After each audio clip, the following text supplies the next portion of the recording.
경영학과 학생들이 들려주는 기업 이야기. 기업 사냥꾼. 네, 기업 사냥꾼 세 번째 에피소드 시작하겠습니다.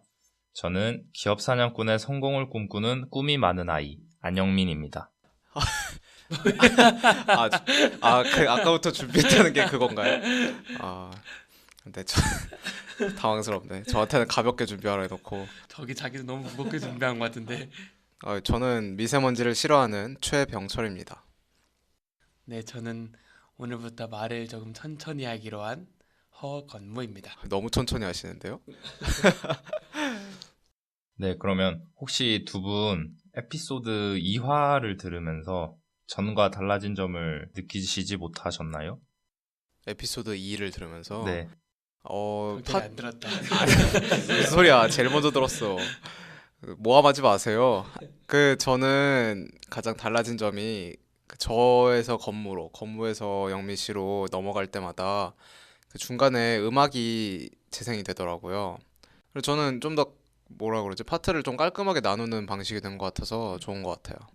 네, 이것도 뭐 저희 주변에서 들어보고 피드백을 준 사항이라서 감사하게 생각을 하고 있고, 이제 에피소드 설명란을 잘 보시면 음악이 등장하는 파트별 타임라인도 저희가 게시를 따로 해놨거든요. 그래서 특정 파트가 듣고 싶으신 분이 계시다면 그거를 확인한 다음에 그 부분부터 들으시면 될 것 같고요.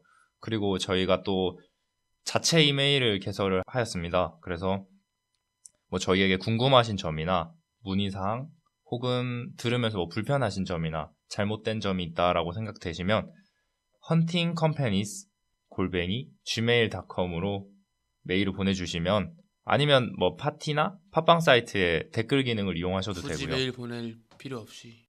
네네, 그러면 저희도 되게 정성스럽게 다 확인을 해서 피드백을 해드리도록 하겠습니다. 제가 알기로는 아직까지 댓글이 플랫폼 다 합쳐서 하나 달렸다고.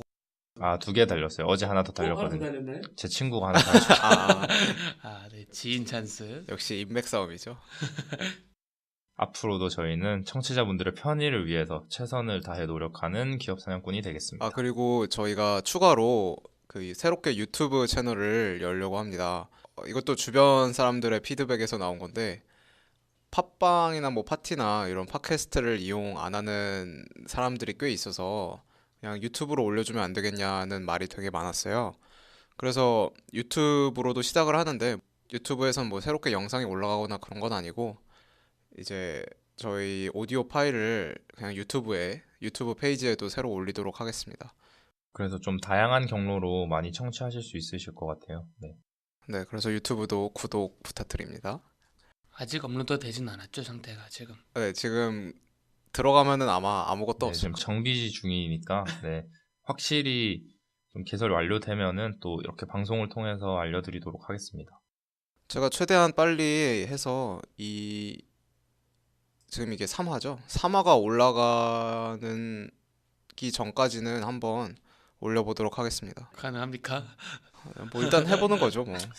네, 그다음 뭐 약간 일종의 이것도 코너가 된 것 같은데, 뭐 또 저희의 일주일 동안의 근황을 간단하게 말씀해주면 또 좋을 것 같아요. 병철 씨, 무슨 일이 있었나요? 저는 저번 한 주간 굉장히 많은 일이 있었던 반면, 이번 한 주는 굉장히 평온한 한 주가 되었기 때문에 저야 뭐 수업 끝나고 복싱장 가고, 그래, 복싱장 진짜. 그리고 뭐 제가 따로 하는 일이 하나 있잖아요. 그래서 그 일이 요새 이것도 내부 사정이니까. 잘 돼가나요? 네, 요새 또 거기도 말이 많아서. 잘 안 되는 거. 그렇게 생각하지 말고, 뭐라 그러죠? 위기 속에 기회가 있다고 하잖아요. 저는 그 위기 속에 있다고 생각을 하고 있습니다. 네, 처음 들어보는 말이고요. 저 같은 경우는 일주일 동안 가장 기억에 남는 게 그저께 술 마신 거. 건무 씨도 있었고 뭐 몇몇 대학 동기들이랑 같이 오랜만에 술을 한잔하는 자리를 새벽까지 가졌죠. 그 자리에 원래 병철 씨도 오기로 했었는데 역시 노쇼의 대명사답게 또 오지 않았죠. 아, 잠깐만 여기서 복싱하러 또 간거 왜 아닌가? 노쇼가 그놈의 복싱 또 한다고 동기 다 버리고. 아니 그냥 일하러 갔잖아요 저. 이러지도 마세요 정말. 아 맞다 벚꽃 이쁘게 피지 않았나요 저희 학교? 저희 학교 또 벗고 장난 아니죠. 네 그래서 저 프사도 바꾸고 굉장히 산뜻하게. 근데 날씨가 추워가지고 요 며칠 한 따뜻한 적이 한 이틀 정도밖에 없어가지고 한 수요일까지 따뜻하고 그 뒤로는 또 다시 추워진 것 같아요. 저는 빨리 이번 벚꽃이 주에 떨어졌어야 되는데. 제가 말하고 있는데요. 말하세요. 저는 이번 주에 여자친구랑 같이 CC잖아요. 그래서 벚꽃 그 이쁘게 핀 벚꽃을 네, 잘 구경하고 왔죠. 그 얘기 하려고 했어요. 아니 뭐 얼굴을 빨개지면서 말할 것까지 있나요 이걸? 그렇게까지는 안 했습니다. 좋았나요? 상당히 좋았죠. 저도 부사 바꿨습니다. 그래요. 영민 씨도 CC긴 한데 조금 멀리 있어요. 불편하네요. 네, 그러면 바로 이제 기업 소개로 들어가면 될까요? 네네 바로 시작하도록 하겠습니다. 오늘 우리가 사냥할 기업은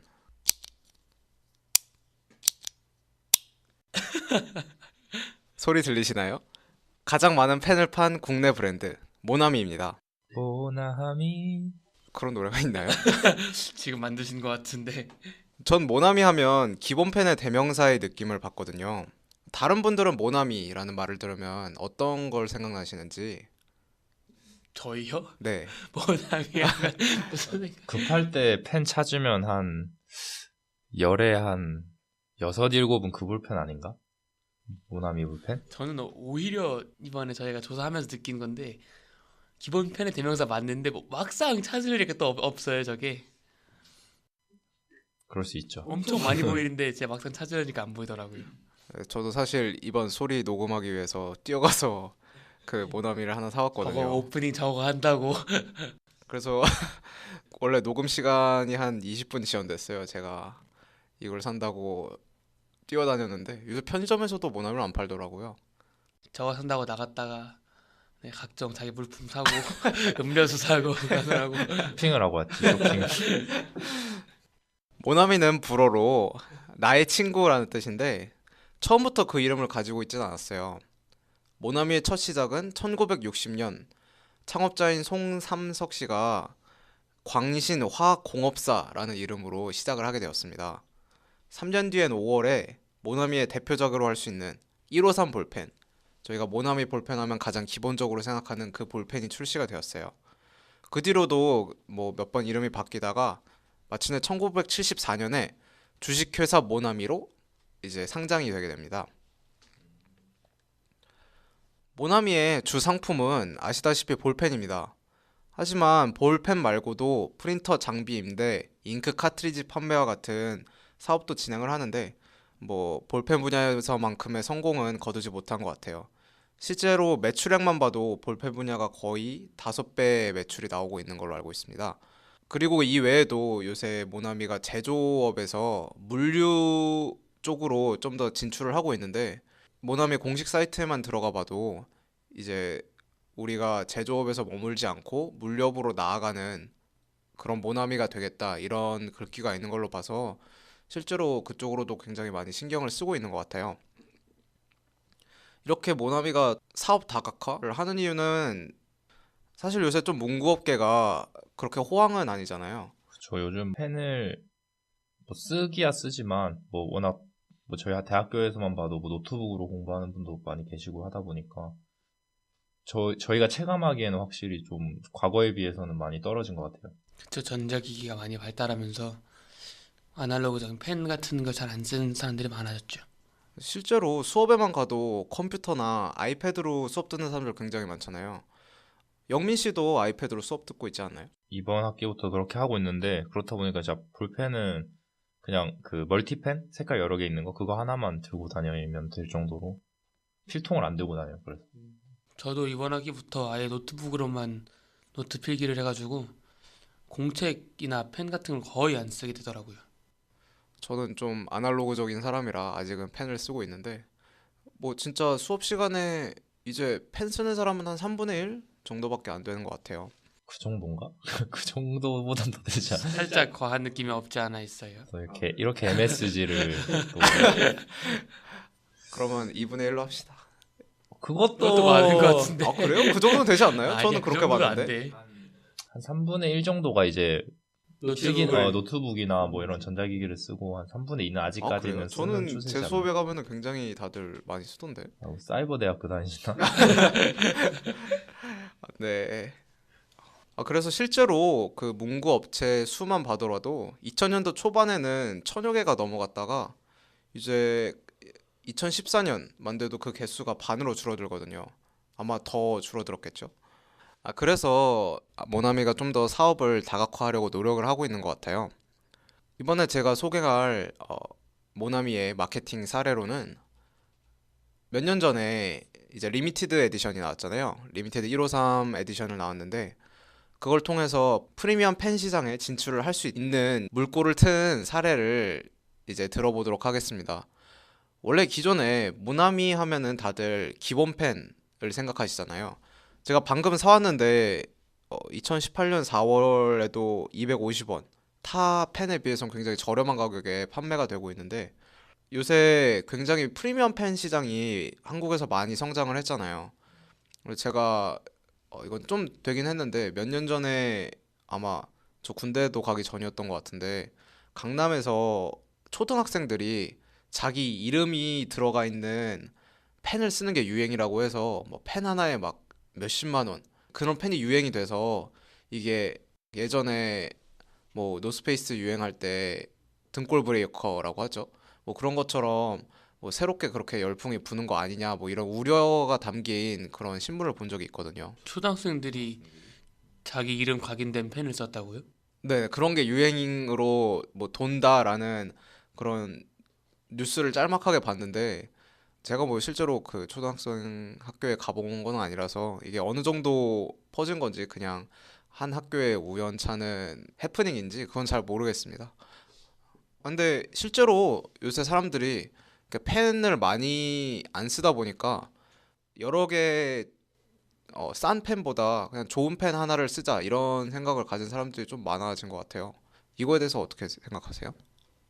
저는 원래 문구를 되게 좋아하는 편이어가지고 진짜 관심 많았고 고등학교 때까지만 해도 그래서 그때 생각해보면 전 충분히 좀 이해가 될 만한 게 저도 나중에 막 직장을 가지게 되면 제일 먼저 하고 싶은 것들 중 하나가 만년필을 구매해보는 거여가지고 저는 뭐 필기구 같은 것도 평소에 좀 관심이 많긴 한데 이게 또 좋은 거일수록 가격이 많이 비싸다 보니까 자주 구매는 못하고 있는데 뭐 좋은 거 같은데요? 뭐 자기 이름으로 된 뭐 필기구 하나 정도 있으면 좋을 것 같은데. 건무 씨는 생각 없으신가요? 자기 이름으로 이름 각인된 펜에 아니 그냥 꼭 그런 걸 떠나서 그냥 프리미엄 펜 시장에 대해서 저는 펜 저렴하거나 되게 기본적인 거는 그 확실히 다른 게 써보면은 그 필기감이라든지 쓰고 나서 그 이후에 종이에 남는 거라든지 그런 게 너무 많이 달라서 저도 개인적으로는 좀 이왕 쓸 거 좀 비싼 거 쓰는 짜 하는 편이거든요. 필기구 같은 경우는. 그래서 저도 좋은 것 같아요. 그런 쪽이. 네, 그렇게 실제로 뭐 프리미엄 펜 시장이 굉장히 발달을 하고 있는데 이게 모나미가 워낙 기본 펜의 대명사로 있다 보니까 어떻게 보면은 모나미가 프리미엄 펜 시장에 진출하기가 좀 어렵잖아요.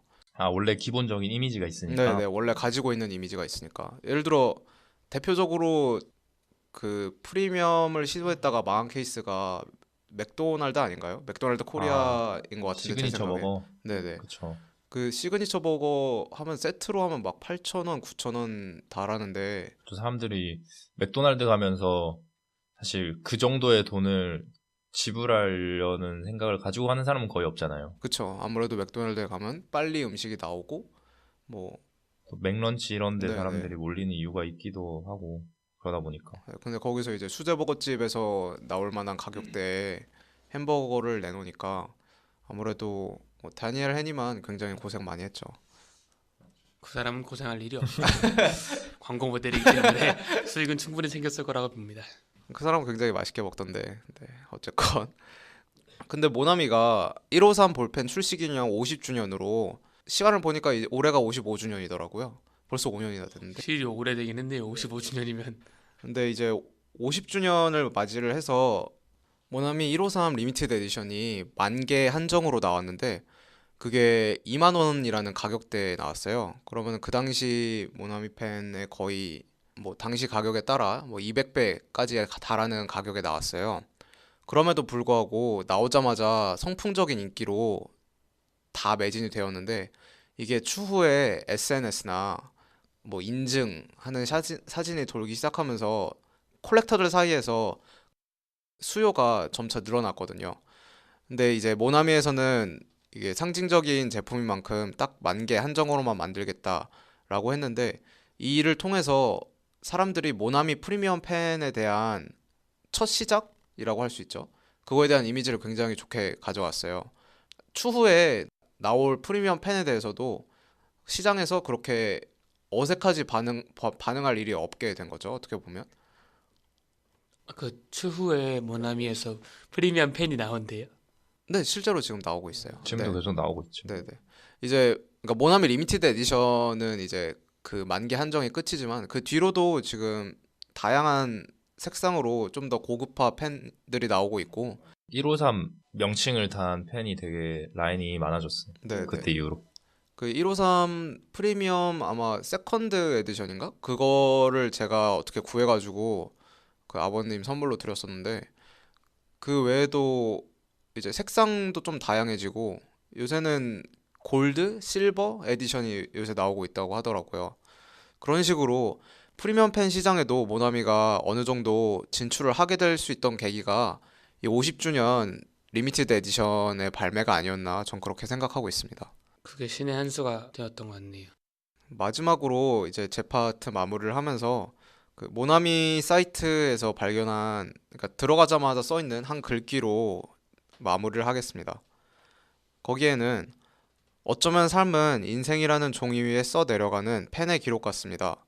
그 중에서도 지우고 싶지 않은 기록이 있습니다. 모나미는 언제나 당신의 행복한 기록과 함께합니다. 라는 글이 써 있는데 보고 굉장히 제가 마음에 들어서 이 코너를 통해서 마무리하기 전에 청취자 여러분들께 들려드리고 싶었습니다. 감성. 야, 감성. 멘트 좋네요.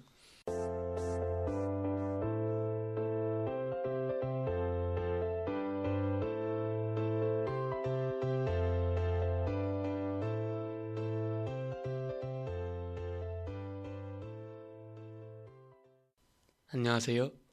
기업 사냥꾼 모나미 뒷담화 및 논란을 정리한 허건무입니다. 아니 근데 진짜 그 너무 부자연스러워요. 네, 그- 천천히 하는 건 좋은데 왜 이렇게 어두워지는 것 같지 사람이 되게 어두워졌는데. 이게 너무 빨리 하다 보니까 말을 그리고 저도 빠른데 저 말고 나머지 두 분이 너무 느리셔서 이게 제가 더 빨라 보이더라고요 말이. 그리고 또 제가 말이 빠르다 보니까 이 아니 약간 너무 잘 안 딜리버리가 너무 안 좋다는 말이 있어서 그 약간 제 앞에 앉아 있는 걸 보고 있는데 약간 좀 모자란 그 느낌이 정도예요? 아니에요. 저 그럴 수 좀 있지. 익숙해지면 괜찮겠죠? 고맙습니다. 아무튼 시작할게요. 먼저 첫 번째 이슈는 저희가 잘 알고 있는 최순실 씨와 관련된 이슈인데요.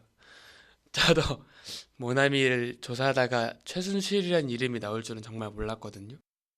여러분 최순실 씨 잘 아시죠? 이번에 이게 무슨 말이야? 아니, 저는 모르는 사람입니다. 최순실 씨 관련된 핵심 의혹 중에 하나가 딸 정유라 씨의 승마 특혜거든요. 모두 알다시피 독일에 있는 산 승마장을 삼성이 인수해서 그 승마장을 정유라 씨가 뭐 사용하게 했다 뭐 이런 의혹이 있었어요. 근데 사실 알고 보니까 그 승마장을 삼성이 산 게 아니라 모나미에서 인수를 했다라고 기사가 떴더라고요. 인수 금액은 230만 유로, 우리 돈 28억 원 정도래요. 모나미가 근데 그 승마장을 인수하기 사흘 전에 삼성전자가 모나미에 99억 원어치의 일감을 수주했다. 평창 동계올림픽 기간에 아까 병철 씨가 말했던 그 프린터 복합기 렌탈 계약을 맺었는데 기간상으로 봤을 때 딱 일감을 수주하고 사흘 뒤에 승마장을 인수했는데 이게 뭔가 딱 아다리가 맞잖아요. 좀 의심스러운 정황이 있군요. 그죠? 네. 그래서 거기에 저 검찰이 조사가 들어갔어요. 근데 그 의혹이 사실로 드러나려면 삼성전자가 송 대표 그러니까 송하경 씨죠? 그 모나미 현재 대표. 네, 네, 현재 모나미 송삼석 대표에게 씨의 장남. 네, 장남이죠. 그 정유라를 지원하라고 지시했거나 지시로 볼 수 있는 구체적인 정황이 있어야 한다가 그 의혹의 사실로 드러나는 대목인데 검찰은 조사를 통해 이 의혹을 입증하지 못한 것으로 보인대요. 그래서 무혐의 결론적으로는 무혐의 판단이 났어요. 그래서 담당 수사팀이 그 송 대표를 참고인 신분에서 피의자 신분으로 전환할 계획이 없다고 밝혔고요. 사실 무혐의라서 여기에 대해서 더 이상 언급하면 그거는 조금 위험할 수도 있고 네 문제가 될 수도 있지만 제가 사냥당할 수 있어요. 네 정말 저희가 사냥당할 수도 있는 대목이라서 저희가 사실로 공격을 해야지 이게 네, 뭐 근데 일단 이런 논란이 있었다라는 걸 이런 말씀드리는 의혹과 거죠. 논란이 있었다라는 것만 정리를 해드리고 네 저는 더 이상 의견을 피력하지 않도록 하겠습니다. 다음 소식 바로 이어서 해주세요. 네. 네, 다음 소식은 그 오너 일가의 사익 추구 논란인데요. 최근 몇 년간 그 모나미가 실적 부진에 허덕였대요. 근데 오너 일가를 포함한 등기이사 보수 한도액, 그러니까 등기이사에게 보수할 수 있는 한도액이 있잖아요. 맥시멈 얼마까지 줄 수 있다. 이런 거를 계속 지속적으로 늘려왔어요, 모나미가. 내가 더 많이 가지겠다. 약간 이런 식으로 보일 수밖에 없는 거죠. 그래서 당시 모나미 안팎에서는 이세 경영에서 간간히 드러나는 사회적 책임감 및 기업가 정신 결여의 문제로 비춰졌다면서 송하경 사장에 대한 회의적인 평가가 줄을 이뤘습니다. 사실 송하경 씨가 말 그대로 그 2세잖아요. 네네. 확실히 그래서 다른 기업도 마찬가지고 창업주 때는 안 그랬는데 그 2세로 넘어오면서부터 이런 사익 추구 논란이나 사회적 책임감에 대해서 말이 많은 것 같아요, 확실히. 마지막 논란은 이번에도 송하경 씨 얘긴데 송하경 사장 가족회사 티펙스라는 가족회사가 있는데 모나미에서 그 티펙스에 일감을 몰아줬다라는 논란이 있어요. 근데 그 티펙스라는 회사가 모나미 산하에 있는 건지 아니면은 그냥 본 가족이 따로 그냥 아예 운영하는 독립적인 회사인지. 산하에 있는 회사는 아니고 아, 그 거래처인데 사실 엄밀히 말하면 근데 송하경 사장의 부인 홍희숙 씨와 장남 송재화 씨 부인과 아들이 각각 50%씩을 지분을 보유하고 있어요.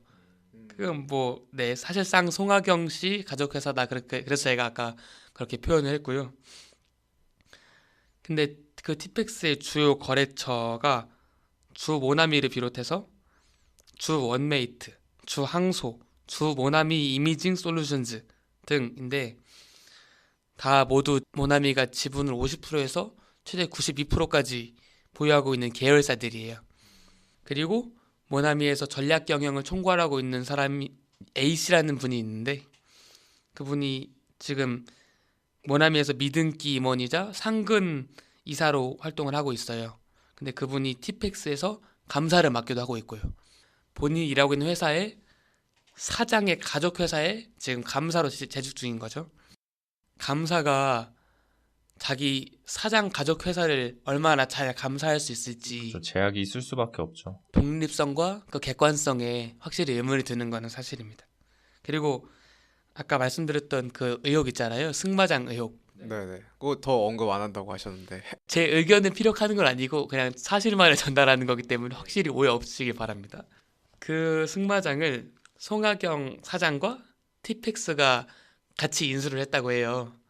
인수 금액이 28억이라고 아까 말씀드렸잖아요. 근데 티펙스의 지난해 영업이익이 6억 원이래요. 네, 티펙스가 지원 사격을 나선 배경을 두고 뒷말이 있을 수밖에 없다라고 표현을 했습니다. 제 표현이 아니고 그런 표현이 언론에 있었습니다. 아니, 뭐 티펙스가 뭐 회사에 사활을 건 베팅을 했을 수도 있죠. 승마장이에요. 우린 승마로 가겠다. 아, 참고로 말씀드리면 티펙스는 종업원수 43명의 일반 화물차 운송업을 하고 있습니다. 확실히 네. 아, 이제 화물을 말로 이끌겠다고요? 혹시 뭐 그런 일이 있을 수도 말로 있- 화물을 나르겠다. 진짜 걸 수도 좀 있지. 아날로그 감성 자극하는 일 아닌가요? 아, 뭐 그럴 수도 있으니까. 도로에서 말로 화물을 끌고 질주하고. 네, 저는 더 이상 자극하지 않겠습니다. 여기까지 제 파트 마무리하도록 하겠습니다.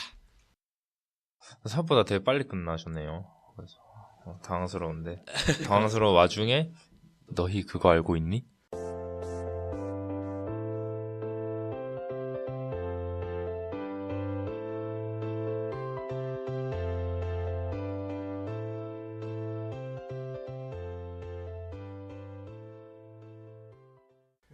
정말 이거 네, 저는 모나미에 관련된 또 흥미로운 사실들을 몇 가지 가지고 왔습니다. 첫 번째, 여러분들 모나미 153 볼펜이 우리나라 최초의 볼펜이란 것을 알고 있었나요?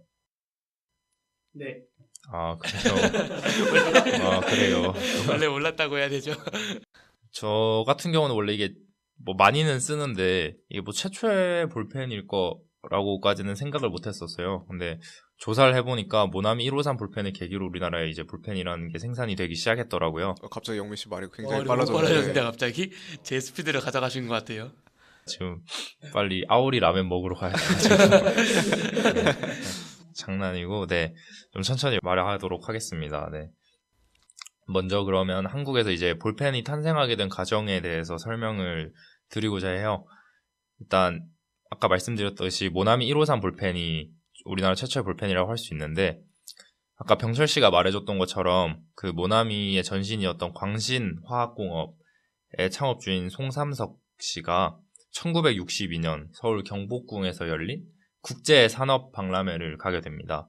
그곳에서 이제 파견 나온 그 일본 직원이 있는데 그 일본 직원의 안주머니에서 볼펜이란 걸 처음 보게 돼요. 송삼석 씨가. 당시 한국에는 이제 필기구라고 하면 붓이나 연필 아니면 잉크를 찍어서 쓰는 펜. 붓이요? 그 당시니까 일단 60년대니까. 정말 옛날. 네. 그러니까 일부 분들이 쓰고 계셨겠죠. 그리고 또 뭐 만년필 정도밖에 없었던 시절인데 송삼석 씨가 이 볼펜을 딱 보고 아 이게 나오면은 진짜 대박을 칠 수 있겠다라고 본인 생각을 하셔서 일본으로 이제 건너가게 됩니다. 그다음에 일본에 오토볼펜이라는 회사가 있는데 정확하게 잘은 모르겠는데 아마 미쓰비시 그쪽 계열 회사였던 것 같아요. 그쪽을 찾아가서 볼펜 잉크 제작 기술을 가르쳐 달라고 말을 해서 전수를 받게 됩니다. 그냥 뭐 비용 없이. 아, 그렇게도 원래 전수를 해주나요? 제가 찾아본 자료에 의하면 그 오토 볼펜에 계시던 뭐 높으신 분이 송삼석 씨의 이런 마음을 보고 뭐 다 가르쳐 주는 건 아니고 볼펜 잉크 제작 기술만 가르쳐 줬다고 해요. 그래서 이거를 배워서 이제 국내로 가지고 와서 1963년 5월 1일에 국내 최초의 볼펜이 생산되게 되었습니다. 네. 그 다음엔 또 이어서 제가 그러면 이 153 볼펜의 이름이 어떻게 해서 153이 되게 되었는지에 대해서 좀 간단하게 설명해 드리려고 하는데 모나미 홈페이지에 들어가 보면 총 3가지의 일화가 있습니다. 첫 번째가 사실 이게 가장 늦게 이 관련된 일화로 지정됐을 가능성이 높아요. 그게 뭐냐면 성경 요한복음 21장을 보면 베드로가 하나님이 지시한 곳에서 153마리의 고기를 잡았으나 그물이 찢어지지 않았다라는 뭐 구절이 있대요. 저는 뭐 기독교 신자가 아니라서 정확한 내용은 잘 모르겠는데 그래서 이걸 보고 송삼석 씨가 말씀하시기를 하느님이 지정해준 것처럼 순리에 따르면 그만큼 많은 성과를 올릴 수 있다라는 뜻을 포함하고자 해서 153이라는 여기서 구절에서 따왔다고 해요. 사실 이건 조금 의미부여를 이름 정하신 뒤에 하신 것 같고 우연히. 자, 그리고 첫 번째 그 두 번째죠. 이제 두 번째 이야기는 볼펜을 만들어 놓고 직원들끼리 모여서 이거 우리 이름을 어떻게 할까라고 했는데 한 직원이 153을 하자고 했대요. 일단 발음하기가 쉽고 그 화투에서 구를 만드는 게 가장 중요한데 화투에서 약간 섰다 해서 이걸 표현하기가 그래서 그래서 그 중요한데 153은 같이 있으면 9를 만들 수 있는 숫자잖아요. 네. 아, 그쵸. 그래서 더하면. 맨 처음에 그런 이유로 제의를 했다고 해요. 이게 직원분의 한 분이 상당히 용기가 많은 직원분이신 것 같아요. 남녀노소 가장 많이 쓰는 펜에 숨겨진 일화가 결국 화투패에 있었던 거죠. 뭐 가장 그 다음에 대중적인 의미는 그 당시 가격이 15원이었는데 처음 출시했을 때 그 앞에 153의 1호는 그 15원이라는 뜻이고 3은 그 모나미에서 출시한 세 번째 제품이라는 뜻에서 지은 제품이라고 해요. 원래 기존에 왕자 파스였나? 그 크레파스 같은 게 있었고 또 모나미 물감 세트 뭐 그게 당시 초등학생들 사이에서 엄청 인기를 끌었다고 하더라고요. 세 번째로 이제 153 볼펜이 나오게 된 거죠. 그 모나미에서 나온 제품들 세 번째로. 뭔가 세 번째 게 가장 그럴듯해 보이고 진짜 그렇네요. 이어서 이제 서로 가장 좋아하는 필기구 브랜드랑 현재 사용하고 있는 뭐 볼펜이나 필기구에 대해서 한번 말씀해 보는 게 어떨까라는 생각에. 아, 그러니까 영민 씨 코너는 끝났나요? 이게 뭐 약간 마지막 부분이긴 한데. 근데 맞다. 이거는 좀 보충 내용인데 그 창립자 송삼석 씨 아버지가 되게 독실한 걸로 유명하셨다고 해요. 그래서 기독교. 예. 이게 얽힌 걸 제가 정확하게 설명을 드리자면 네. 이렇게 153으로 하기로 하고 송삼석 회장이 생각하기를 153이라는 숫자가 너무 낯익어가지고 어디서 봤지 했는데 그러다가 이 성경 구절을 떠올린 거라고 하더라고요. 네. 네, 뭐 이어서 이제 저가 먼저 말할게요. 자, 저는 아까 병철 씨 이야기할 때도 잠시 말했는데 고등학교 때까지 필기구를 너무 좋아해서 어느 정도였냐면 그 저희 친구들끼리 비공식적인 모임이 있었어요. 필기구 좋아하는 애들끼리 모여서 그 뭐 한 달에 한두 번씩 모여서 이번 달에 나 뭐 이거 샀어 이렇게 각자 자랑하는 뭐 이런 모임이 있었어요. 제가 설마 그거 걸고 섰다 하신 거 아니에요? 그건 아니고 저는 푸타다 말하려고 했는데 지금.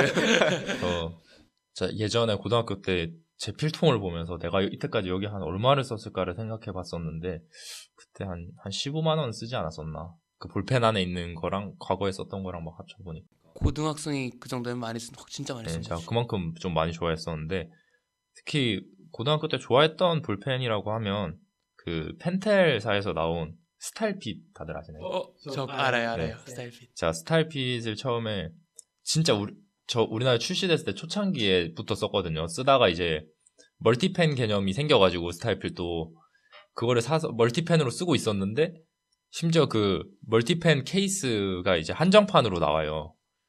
그게 거의 막 엄청 자주 나와요. 근데 그 한정판을 너무 갖고 싶어가지고 볼펜 케이스가 한 뭐 9,000원, 10,000원 이렇게 하거든요. 펜도 안 들어있는데 그냥 볼펜 케이스만. 케이스만. 네, 그걸 사서 또 저는 뭐 스타일핏은 워낙 그게 좀 볼펜 중에 좀 리필 주기가 빠른 펜들 중 하나여서 맞아요. 자주 사서 색깔도 바꿔서 쓰고 막 그래서 고등학교 때 EBS 책 보면은 스타일핏으로 휘황찬란한 색깔들로 막 적혀져 있고 막 그랬거든요. 덕후들이 또 한정판 또 못보상 암백이죠.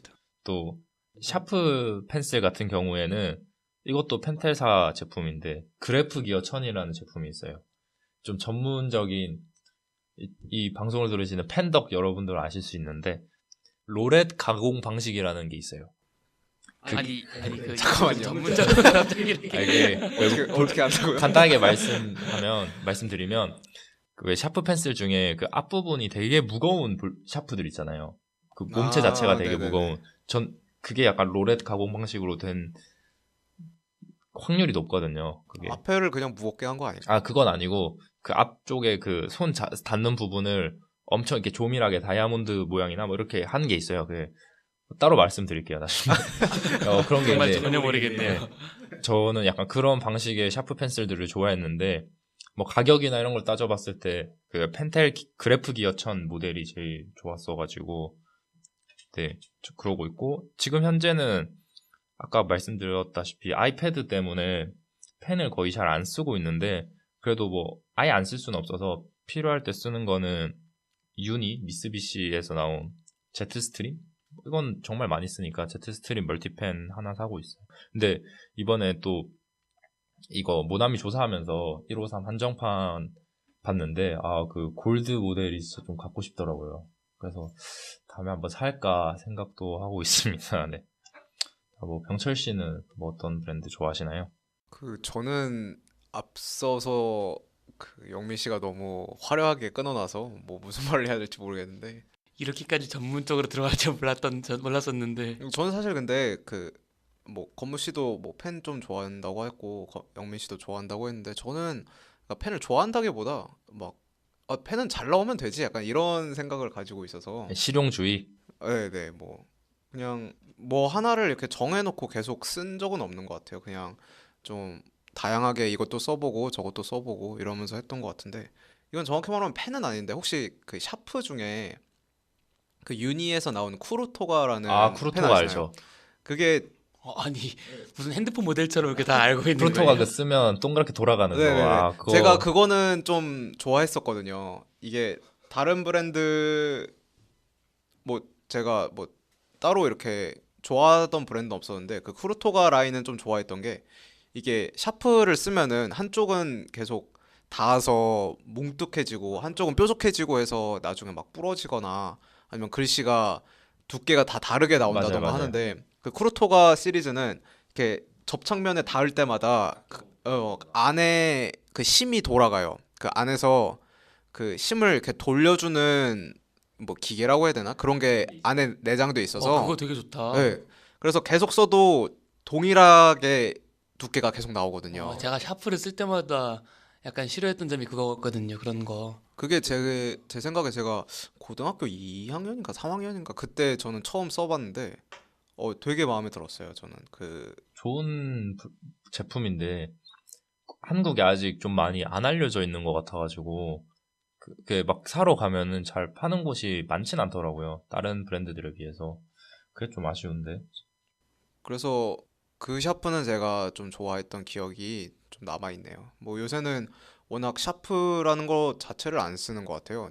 오늘 아까 153 볼펜 사왔으니까 그거 잉크 떨어질 때까지 쓰면 될 거 같네. 이거 몇 년 쓸 것 같은데. 그리고 제가 지금 요새 쓰고 있는 펜은 이거는 제가 선물로 받았어요.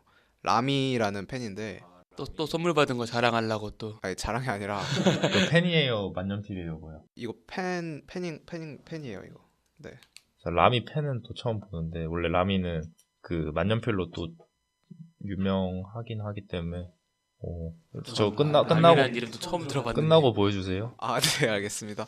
제가 그래서 이번 코너를 하려고 이제 라미에 대해서 알아봤어요. 사실 저는 진짜 그냥 뭐 이게 손에 잘 잡히고 좋아서 쓰고 있는데 뭐 독일 회사더라고요. 맞아요, 맞아요. 네, 그래서 독일에서 건너왔다는데 아니 근데 그 이번 코너가 이렇게 막 공부를 해왔어야 되는 코너였나요? 아니 이거 너무 제가 아까 말했던 거랑 다른 것 같은데. 이거 저만 세대인 것 같은데요.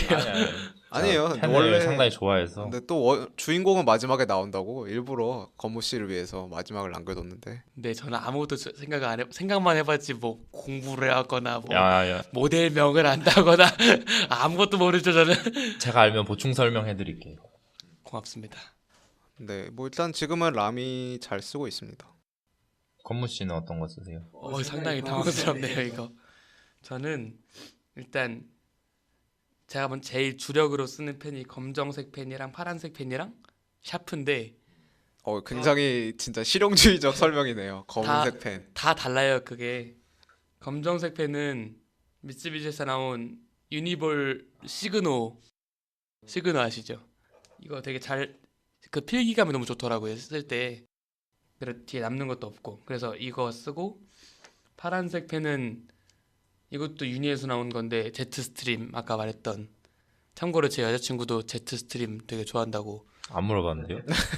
저한테 말을 하더라고요. 네. 제가 물어봤었어요. 그리고 오늘 영민 씨 조금 까칠한 것 같은데. 영민 씨 오늘 좀 불편한데. 그리고 마지막으로 샤프는 저는 좀 남들과 다른 게 스테들러 샤프를 쓰고 있긴 한데 0.9예요. 0.5는 너무 잘 부러지더라고요, 저는. 그래서 스테들러 0.9 샤프를 0.9면 심구하기가 좀 어렵지 않나요? 다 파나 요즘? 팔기도 하는데 제가 이걸 처음 쓰게 된 계기는 옛날에 고등학교 때인가 중학교 때인가 학원을 갔는데 학원에 샤프심이 떨어지는 거 주운 거예요, 제가. 근데 그걸 왜 주워요? 그냥 있길래 주웠지. 근데 도둑이네 도둑. 이미 네, 아무튼 근데 그게 딱 0.9더라고요. 그래서 엄마 이거 0.9야라고 말했는데 그때 엄마가 0.9 샤프를 사줘가지고 그래서 그때 계기로 결국 절도로 인해서 시작된 경험이. 절도라니요.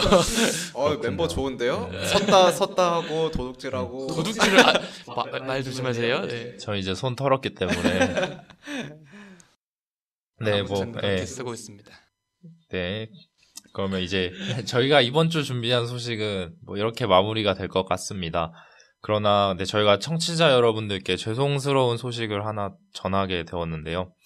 저희가 아무래도 대학생 신분이다 보니 학업을 소홀히 할 수 없어서 앞으로 2주 동안은 정식 에피소드는 잠시 휴식을 가지게 될 것 같습니다. 대신 다음 주에는 업로드되는 에피소드는 지금까지 저희가 다뤄왔던 1, 2, 3화의 내용 중에 잘못되고 수정되어야 할 부분들에 대해서 말씀드리는 시간을 가질 것 같아요.